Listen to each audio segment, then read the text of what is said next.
Congratulations. Here I am. Congratulations. Most people expected you all to win. How did you get wind of, and were you surprised when people started talking about this show with the same fervor they talked about the original trial? It was across every dinner table, people guessing, people talking, people praising, people comparing the actors to the real people. Did it surprise you that it created, that kind of furor? It surprised us how much of a furor it did. I mean, we always knew what we had. We knew there was a great story, and we always knew there were these themes that we wanted to talk about. And certainly, the social issues that the trial brought up, stuff like race and gender and media, are things that are still very relevant today. So the fact that people were talking about it and people were all discussing it, I think that was the thing we maybe are most filled with gratitude about, because it really got people discussing these things again. Right back here. Way back on the other side here. Thank you. Steve Futterman from CBS News. Found it very interesting, having actually covered every day of that trial. Very interesting portrayal. I want to know what you feel is the lasting curiosity. Why is this country still so fascinated 20 years later by the People versus O.J. Simpson?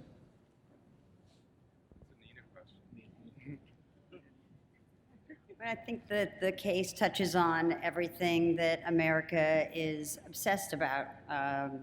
Race, gender, class, and justice, and the fact that justice is not blind, no, not so nearly as much as it wants to be or says it would be. And so this case, it was so divisive at the time, and our hope was that in giving people emotional access to characters who had become caricatures, that people might be able to see it with different eyes. Mr. Travolta, back here, to your right. Jim Rope with Westwood One Radio. Hi. I was wondering if you can talk a little bit about, or articulate if you can, because a lot of people knew a lot about this story, a lot about the trial. As Steve said, I was there too covering it. And there are a lot of people who know the characters in it. So what's the responsibility? How do you take that and really do it justice? Obviously, it was done. But can you talk about the responsibility of that, and did anything about it scare you? Well, I think it was a scary proposition from the beginning, but it's up to you and your fellow artists and producers to make sure it's not gratuitous and not for the wrong joy. And I think that if you are enlightening people to some truths that they hither to that point hadn't known, I think you then have a project.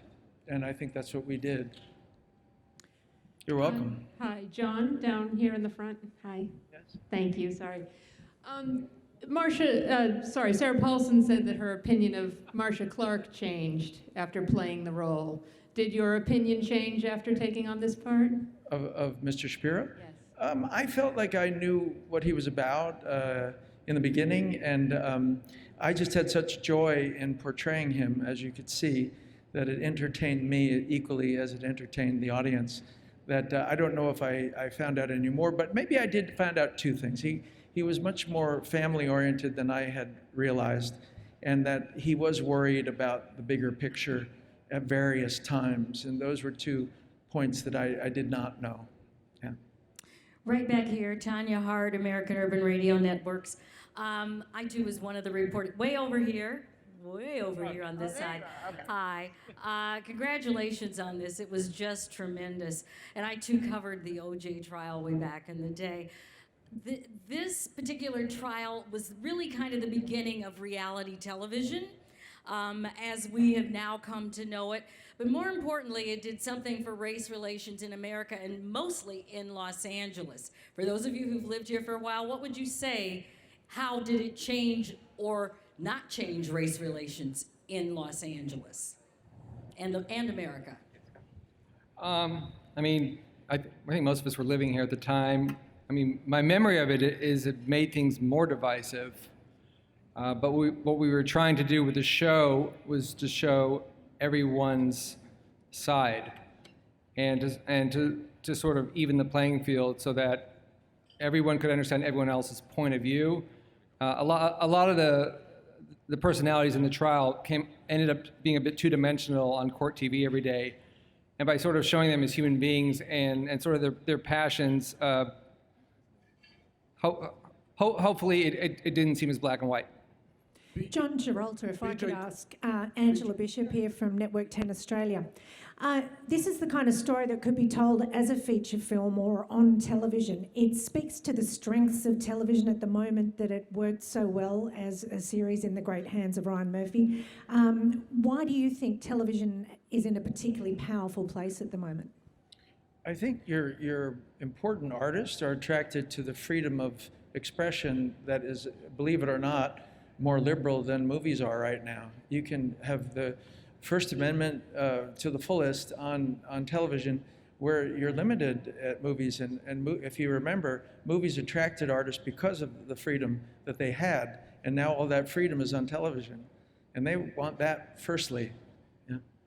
BJ Chorus with The Hollywood Moment. Ryan, congratulations to all of you guys on overturning the verdict for the television world with this win. With the art of storytelling, how has this story changed for your future works? You mean other things we're doing? Well, I think the great thing about the brilliant scripts by Larry and Scott and DB and Joe, it was in the wrong hands. It could have been very tabloidy, I think, and everybody on this stage, including Brad and Nina, who came long before me, worked really hard to make it about something deeper and more serious and more modern. So, that's what we're doing moving forward with American Crime Story, the series, the miniseries. We're interested in socially, I think, relevant stories. We won't be doing Trial of the Week or anything like that. We're trying to and we're really trying to use our light to sort of shed some new insight and historical knowledge on some of these famous cases. And I think that's what we started here tonight and what we're interested in doing moving forward. Thank you.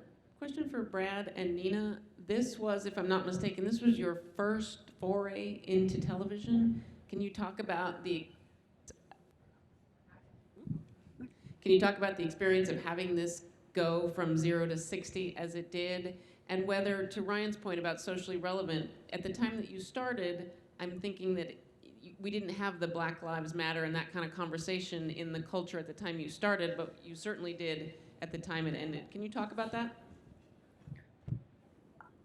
The conversation, certainly Jeffrey Toobin's book from the beginning gave a perspective about this trial that was very specific and that saw this trial through the prism of race and class and gender, but especially race. That conversation, especially as it pertains to the criminal justice system, only became louder and louder and louder. But it's a conversation where people often find themselves, I think, unable to really talk about it with each other. And these characters and the history of 20 years past, I think, allowed people to have access to both sides in a way that was needed at the time that it happened. And I think that's part of how it became such a vibrant conversation. And in terms of, yes, this is our first time and we're totally spoiled. I'm loving TV tonight. We were driven by creative jealousy towards TV. We're still feature producers, we're still making movies, but there's just a great wealth of storytelling. And honestly, Scott and Larry, this is their first TV show. Joe Cole, our writer, it's his first TV show. D.B. DeVicente's is his first TV show. It was a second TV thing John Singleton had directed. We got John Travolta to come back to TV. I think that's where the talent's going right now. And to be able to tell a multi-layered story and have a network like FX and Fox urge us constantly to go deeper and deeper and deal with difficult issues is something that's sadly not happening in features right now. But we definitely like TV a lot, especially really right now. Thanks, everybody.